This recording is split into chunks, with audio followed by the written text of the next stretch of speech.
Good morning. Good morning. Are you getting all ready for Thanksgiving? Wondering when we're going to get out here? This is going to be a wonderful Thanksgiving. We have so much to be grateful for every year, but especially this year with the miracle of vaccinations and the difference it's made in families' lives and being able to come together more than we were able to last year for sure, and testing, again, helping in that regard. Again, this Monday, we had another Biden child tax credit go out to families, enabling them to care for their children.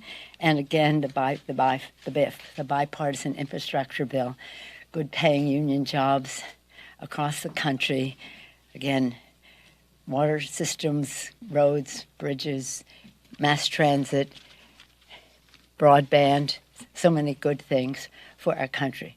Jobs, jobs, jobs, jobs. And again, we're ready for the passage of Build Back Better. As you may know, the debate on the legislation has already begun on the floor.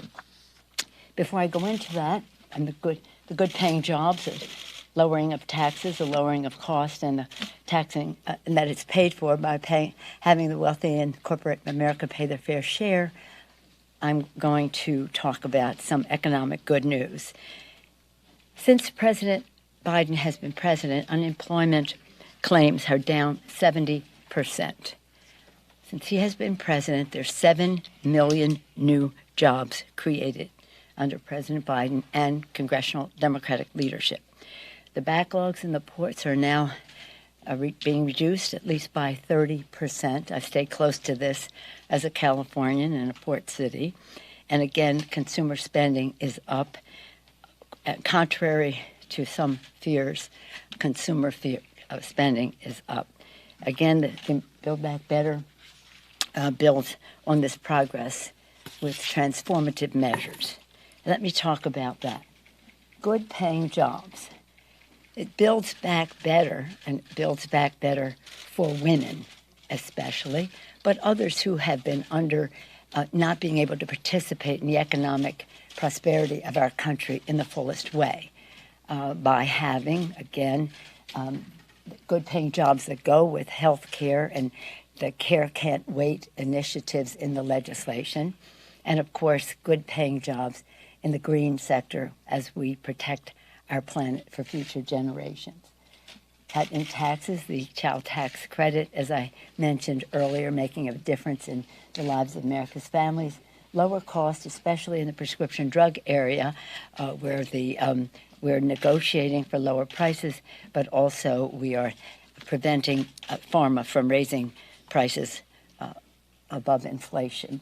And again, it's paid for by wealthy corporations paying their fair share.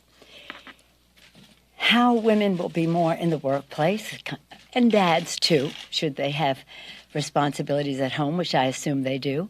It's universal free pre-K and child care, which goes with that, liberating women to be more fully in the workplace. It's about home health care. If you, as a man, woman, whatever, in terms of parent or grandparent, have someone home to care for, whether it's an elder or a sibling with disability or a child, now you can have access to home health care. This is important not only to liberate the person to go to work, it's important to respect the workers who will do the home health care. And that is transformative. That is a new initiative. It will also talk about, again, millions more people being able to be on the Affordable Care Act and lowering costs for people on Affordable Care Act who pay for their own insurance. This is very important, the health piece. In terms of the investment in combating the climate crisis, I think I've seen you since I was in Glasgow. We had a delegation, 22 members, our chairs, some of our members of the Select Committee. We were happy to have new members of Congress there, Alexandria Ocasio-Cortez joining some of the members of her class there. They had their own press conference, the class of 2018, about how to approach the climate crisis. It gave us great hope. We had highest level meetings there, and were inspired by what happened. And it took a giant step forward. But we have to do our share, our fair share. And so what that's about is creating good pay. It's about health care for our children, clean air, clean water. It's about jobs, jobs, jobs, good paying union jobs to keep us preeminent in green technologies throughout the world. You've heard me say it's a national security issue, as the national security advisors tell us. A competition for habitat and resources with drought and rising sea levels, etc., can cause conflict, and of course a moral obligation for us to hand this planet over to the next generation in a responsible way. For me, it's a religious thing. I believe this is God's creation, and we have a moral obligation to be good stewards. But if you don't share that view, you must share the view that we have an obligation to future generations. So we're very excited about what is in there, and it is paid for. It's paid for. In terms of timing, we received I'll talk to you about process right now. It's paid for by having corporate and individuals pay their fair share. In terms of timing, right now, we're awaiting just a few more, one more committee and a piece of another committee from the Senate for the scrub. In case you're interested in the timing of this, we expect by this afternoon to have the information we need from the Ways and Means Committee. As soon as we get the scrub information, we can proceed with our manager's amendment to proceed to a vote on the new rule with the manager's amendment reflecting the scrubs, not any policy changes, but just some technicalities about committee jurisdiction, etc. And then we will vote on the rule and then on the bill. Those votes hopefully will take place later this afternoon. Right now, we are debating the legislation on how it creates good-paying jobs, how it cuts taxes for the middle class, how it lowers costs for America's working families, and how it is all paid for. In that regard, 17 Nobel Prize-winning economists said this agenda invests in long-term economic capacity and will enhance the ability of more Americans to participate productively in the economy and will ease longer-term inflationary pressures.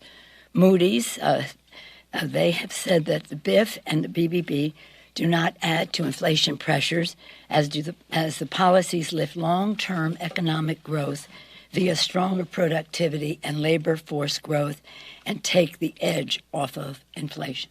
That's Moody's. We'll get, again, the final CPO estimates later this afternoon, hopefully by 5 o'clock. As we think of all of this progress, and it's pretty exciting. This is historic. It is transformative. It will help us build back better with women and all those who had not previously had the full advantage, but with this workforce development and the rest in the legislation. But as we celebrate the passage of the bill and prepare for its implementation, we still need to be thankful for the progress we've made on COVID, but attentive to the sadness that people have suffered in the past 18 months, longer, nearly 20 months in our country. They've suffered loss of their loved ones. They've suffered loss of their livelihood in some case, and we have to be empathetic toward what that is as we rejoice in the vaccinations and the testing that take us to a better place. Combating the virus is our first priority, and that is why we're grateful that under the Biden administration, averaging nearly 300,000 first shots for people aged 12 and older, 300,000 first shots, and 27 million people have received boosters, third shot. Quadrupling the supply of at-home tests, launching initiatives to increase vaccine confidence in communities of color, boosting vaccine manufacturing to increase global supply by an extra 1 billion doses each year, and 10 days into our work to vaccinate kids aged 5 to 11, 10% of kids have been vaccinated. Have you seen some of them on TV, being happy to be on TV, being sad to get a shot? Some combination thereof. Science and the Biden administration have taken us closer to the end of the pandemic, and we will not relent until the virus is crushed.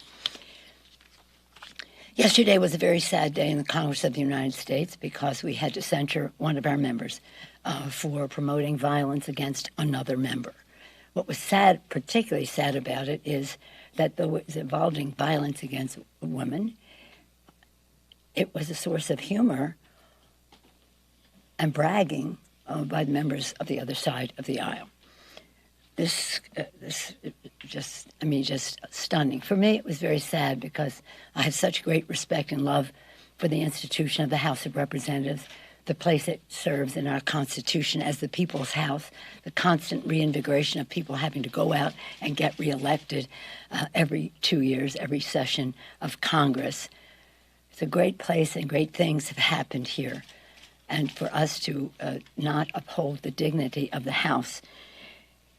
So that is Rule 23, provides our code of official conduct that I'll read it so that you know it's not me, it's the code, shall behave at all times in a manner that shall reflect credibly on the House.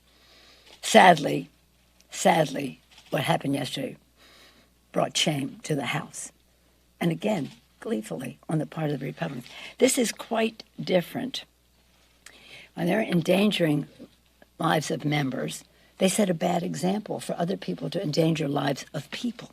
It's not just about members of Congress. It's about the American people and the safety that they should enjoy. When I was on the Ethics Committee, and I'm the longest-serving person on the Ethics Committee, I say that as paying my dues to this great institution. We all have that obligation. One of the investigations we had was of then Speaker Newt Gingrich. The punishment was reprimand and a fine of $300,000 for the Speaker of the House. The vote was 395 bipartisan vote charging the Speaker of the House 395 to 28. Yesterday, 2 Republicans would agree that it's not appropriate to have violence against women, workplace harassment, bad example for the rest of the country, dishonor to the House of Representatives in which you serve.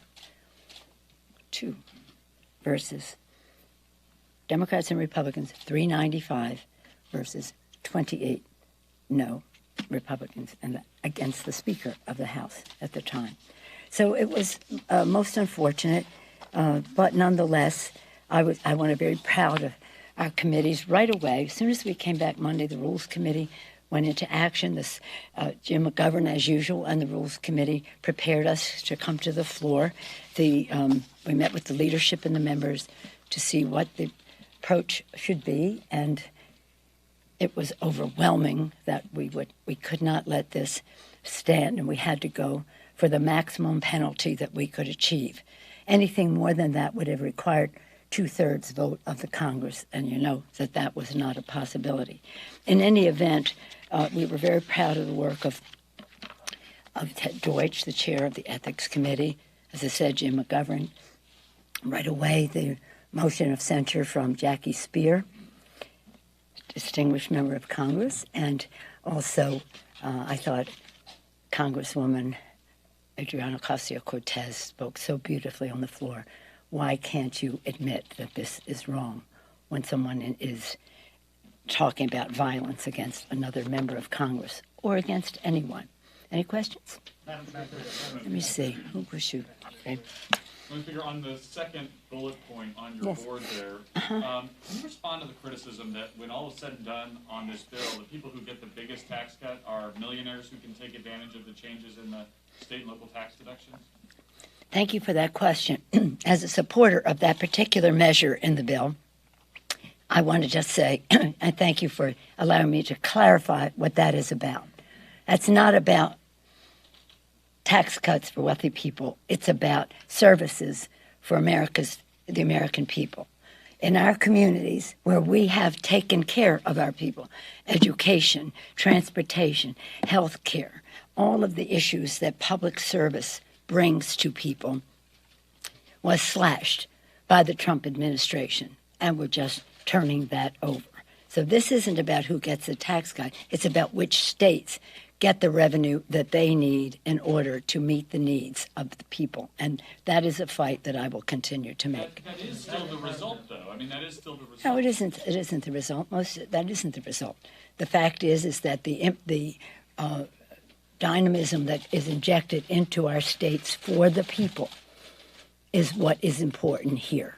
And we're not going to have our states with their hands tied behind their back because the former president, in the tax scam that they put out there, giving 83% of the benefits to the top 1% in our country while penalizing states that were meeting the needs of their people. So let's see this in the perspective that it is. The tax scam of the Republicans added $2 trillion at least to the national debt, giving 83% of the benefits to the top 1%, penalizing states who were doing honoring their responsibilities of public service to the people. We're turning that around. Yes, yes. Speaker, the Helms and Hyde Amendment are still not in the reconciliation bill, but weeks ago, Chairman Jeffries said that anything is on the table. Is that still the position? It's not in the bill. It's not in the bill. Thank you for your question. It's not in the bill. Yes, Em. Thank you. Then you. My question, you talk about the timing here. Any women asking questions? Okay, you go quickly. Okay, Thank you. quickly. You talk about the timing here, later tonight, tomorrow, maybe, Saturday. But are you I didn't say concerned- Saturday. Did you say Saturday? Well, we've been to this dance before, so we know how this works. So that said, when you moved Obamacare, they voted on Christmas Eve day in the Senate on the first version. It took a long time after that. You had the Scott Brown situation. Does it keep you up at night when you have a 3-seat majority right now, a 50-50 Senate, that something could happen in between? And if the longer this takes, that this could sidetrack? the No, Senate? absolutely not. No, absolutely not.